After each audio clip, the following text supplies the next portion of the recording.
Well, hello, friends. Welcome back to another Decorate with me. I'm Alessandra, and today we are kind of doing a mashup of my Valentine's Day tablescapes and decorating and my Bridgerton series. Now, you can tell here from the inspiration that we are looking at a gorgeous color palette from season 1, episode 2 of Bridgerton. One of the balls, it's not named in the movie or in the TV series, but it's a fabulous ball, and there's lots of rich burgundies and peaches and dusty roses, eucalyptus, just beautiful greenery. And I thought we need to do something with this fantastic color palette for Valentine's Day, and that's kind of how we came up with this sweetheart table for two. I thought the palette's perfect for Valentine's Day, and it's from Bridgerton, which is obviously got a tremendous love story wrapped into it, and I thought the colors are great. I just need to do something with this. So what we're seeing here are just a few shots that I was able to find online, moments from episode 2 where you can really see the color palette. And if you've seen any of the Bridgerton episodes, you know that a lot of the times the cast wears colors that loosely match the ball's theme, and I love that about this show. But I just saw this palette and I was like, oh, we got to do something with it. So more inspiration. We see some here with this beautiful champagne tower. We see here when Simon and Daphne are walking in, you can kind of see these beautiful floral arrangements with the burgundies and the creams almost, and peaches and dusty roses. There's a little bit of a, like a lighter orange, almost a creamy orange, but mostly burgundies, wines, merlots, and of course beautiful greenery, a lot of soft eucalyptus. We also have this moment here that we see very briefly. On the left we see a small little floral arrangement on the buffet, and then this moment when Daphne's walking on the dance floor, you can see that same arrangement from above, and you can see that really there's hydrangeas. We can see the hydrangeas here and here. There's some eucalyptus in here. This looks like some orchids, a few little orchid accents, and a lot of roses, mostly roses, probably garden roses, but still beautiful roses. And so really eucalyptus, hydrangea, roses, very accessible to a lot of people, very easy to get in silks or fresh if you wanted to. And so I thought, let's just keep it really simple, and just work with essentially those three things. So I broke it down into a color palette, color story, whatever you guys want to look at it, keeping in mind our original inspiration photo here. So we have lots of burgundies, deep reds, and berries. And I'm putting this here because I'm using them interchangeably, but I want you guys, if you were thinking about making something like this, to think about alternative keywords that also describe the colors you're looking for, because when you're buying things online, sometimes it's hard to get the exact color match. So I want you to keep your mind open to the exact wording that you're using when you're searching for the right product. We also have champagne, dusty rose, peach, cream, those types of colors for our kind of middle tones.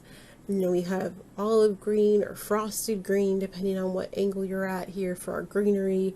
And when they're all kind of combined, it really works out to something like this, where we have kind of a pink, kind of a peach, a nice merlot, and a little bit of green. So you could keep with the 3 colors or the 4 colors, but they're really just beautifully layered in. We can see just in this picture alone, we have kind of the dusty rose here, then the hydrangea is more of like that kind of peachy creamsicle color. And so layering those similar colors together is going to look really pretty, but is also totally optional. Now, taking these pictures again in our color palette, I like working with silks because I like that I could pick out nice high quality silks, reuse them for multiple projects. That to me is endearing, and so I am using silks in this project, and all of the links to all of the products that I have found online that make sense for this project, don't worry, all of the links are down below. So if you want to recreate any of this yourself, you most absolutely could, super easy. So I found some beautiful burgundy rose bush bouquets. I have something like a dusty rose, kind of a berry hydrangea, a nice rich red rose, and these are all florals from Shop Wild Things, and I love that the bouquets of roses are already assembled, so you could leave them as is, or you could cut them apart with some basic wire cutters and rearrange them how you like. And then for our peaches and creams, we have this nice kind of dusty rose, a little bit of a peachier cream, a light pink, almost blush rose, and a nice kind of two-toned hydrangea. And you could use all roses if you wanted, but I want to draw your attention here. See how nice and big the hydrangea are? That's a huge reason why you see hydrangea in so many arrangements. They're pretty flowers and they take up a lot of room. So the cost, if you were doing this with fresh floral or even silks, the cost goes down because you don't need to have as many stems as per se, like maybe a smaller rose like these. You know, you could fit one rose head here, or you could put 3 to make up one hydrangea. That might be a similar cost. And then the greens, what I wanted to stick with primarily was this eucalyptus, silver dollar eucalyptus garland, which I have in my inventory thanks to my friends at Shop Wild Things who sent it to me previously for a fun project. And also some silver, kind of more sagey, almost blue eucalyptus picks and stems, as well as this kind of berry vine, which you might leave completely solid, but I would probably recommend cutting it and breaking it and kind of shaping it to what you want, but it'll add some nice texture in with the greenery. And where I'm starting with this is our big focal piece. This is a 8-foot gold frame arch, also from Shop Wild Things. They have them in a few different colors, but I thought this is going to be an incredible backdrop for a sweetheart table, whether you are just having a really fancy date night, you're doing a proposal, you're doing Valentine's Day, you just got married and it's your sweetheart table, at your wedding, it's an anniversary. I mean, a sweetheart table could be used for so many different things, but it's a table for 2, right? So I thought, why not have a giant, beautiful heart be the backdrop? But it wouldn't be just a heart for me ever. So the next thing I went ahead and did is I greened it up just like you would with if you were using fresher silk florals. Greenery usually goes in first. It's the base, it's the bulk, it helps fill in everything, and you can always layer greenery in later, but it helps fill in the shape initially. Now, everything here is not necessarily to scale. I just did it based on, you know, my limited graphic skills here. So please know that if you're trying to recreate this, it's not exactly a 1-to-1 ratio, but it's, you know, just getting the idea across. So we did lots of eucalyptus layered in here. And then I went ahead and I took the next largest element that we're using, the hydrangea.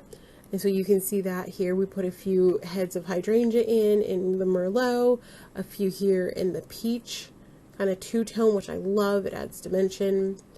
And so going ahead and taking some of the roses, in my mind, you would probably be cutting the bouquets up just to keep the cost down, but you want to work with the heads. And so layering those in. And whether you were doing this with fresh floral using Oasis foam or silks and maybe using like a pool noodle foam or something like that to keep these in, scattering the different tones around is really important. And again, layering the next set of colors in, which is our peaches, our dusty roses, our blush pinks, layering all those in, filling in the gaps a little bit more, and then all of a sudden, boom, you have this gorgeous rose-filled heart. It's your backdrop. It's just setting the scene for just a romantic dinner. Now, I put on here some recommendations of some really tiny, delicate fairy string lights that are LED. I think those wove in could be really pretty depending on the setting that you need. But just a thought, just putting it out there. Does it need it? No. Could you hang candles in the middle? Absolutely. Does it need it? No. I like it how it is. I think it's very beautiful and delicate and soft and organic, and I really like that vibe for this look. So we have our backdrop. We know that this beautiful arch that is going to be here filled with floral with lots of texture. So for a sweetheart table, they're typically round tables, but not always, but a lot of the times they are. And I thought, okay, if we have this little cute centerpiece already kind of in our inspiration, how lovely would it be to have a nice textured velvet, kind of lush and luxurious feeling tablecloth. So that's why we went ahead and got this burgundy merlot, wine color, whatever you want to call it, crushed velvet tablecloth. Now, a lot of people don't realize that part of the reason the smaller round tables are used for sweetheart tables are for well, a couple different reasons, but the primary reasons, as it was explained to me back in the day, was one, the sweetheart table, a lot of the times you could, if you were like, let's say at a wedding ceremony or something and you're getting married, the couple wants to sit next to each other, they want to hold hands, they want to be in pictures together, so in a round table they can easily sit together. So that's one thing. But two, if this was like maybe a proposal or an anniversary or something like that, you might be more inclined, if it was a more intimate setting, where you actually want to sit across from each other so you could see each other. A round table allows you to do that. But regardless of which seating configuration you sit in, if you are, let's say you're sitting in the back, you got a person here and a person here, you're going to need probably about half of the table for your plates, your cups, your glassware, your wine bottles.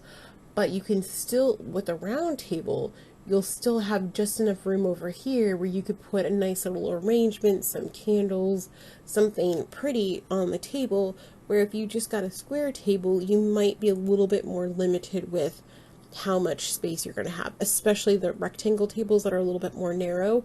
You have less room to decorate, potentially, depending on what size table you have. So consider a round table when making your sweetheart table, but it's absolutely not required. So we know what the tablecloth is going to be, and I found these beautiful amber glass vases online. I love that they're a little translucent. They're not quite mercury glass, but they have that nice kind of amber color to them. And I thought they're gold without being too much. So I threw those on here because I want to make a pretty arrangement, and in my opinion, something like this needs a nice dramatic chair, a little bit more of a high back, a little bit more formal, so that's why you can see this chair over here. But boom, once we make some pretty arrangements, which again, I'm just reusing the pictures of the silk flowers that I used previously and making some arrangements. When you do these up yourselves, they'll be much more precise and whatnot, but I thought these are going to be really pretty on the table. We can put these floral arrangements together as a little cluster over here on the edge, or maybe perhaps in the back here, and that way they can sit on kind of the edge of the table or the end of the table where you're not really eating and it's not in the way, and you can still enjoy them and have florals, and it'll look beautiful. And I found these beautiful pink, almost blush pink hem-stitch linen napkins, which are beautiful and are going to look really nice with this. Layering up the table a little bit more, I found these beautiful, it's silly because they're tea light candle holders, but the right ones can make such a difference. And I found this picture and I was like, yes, these are going to be perfect. I love the textured tea light holders anyways, but I love ones that create a beautiful pattern, especially because we have this nice textured velvet tablecloth. These candle tea light holders are going to look beautiful. Of course, what table wouldn't be complete without some nice dinnerware, some nice cutlery? So here we have kind of a wavy dinnerware set, which is pretty nice. I liked it. It was probably not everybody's first choice for everyday wear, but something like this, we can't be using plastic. So I found these. These are beautiful, and I believe they were dishwasher safe. Oops. And then we have these nice pink chargers, some red rose napkin rings. We have some gold flatware, some nice hand-blown stemware for our wine, and then boom, here we are. Now obviously the table isn't completely filled out or anything, but I thought, how gorgeous of a sweetheart table is this going to be? Like I said, whether this is your wedding anniversary, your proposal, your Valentine's Day, you just got married and you're having your reception. I mean, there are so many millions of different reasons, or just because it's Tuesday and you feel like doting on your significant other. whatever the reason is, this is beautiful and romantic and soft, and just the colors are just delightful. I mean, that's really the best word that comes to mind. I think what I love the most about this is it's not over the top Valentine's red and pink in the brighter, more saturated sense. These are a little bit more muted and softer. I hope you guys have enjoyed this Decorate With Me series. This is another installation partially inspired by Bridgerton, partially Valentine's Day, but it is beautiful, and I just need to find an excuse to make one of these, I think. If you guys enjoyed this, make sure you're subscribed so you don't miss out on any more content like this coming up in the future. And if you know somebody who's going to like this, pass this along and be like, hey, Alessandra over at A Sparkly Life for Me made this, and I think you might like it, because that's what good friends would do.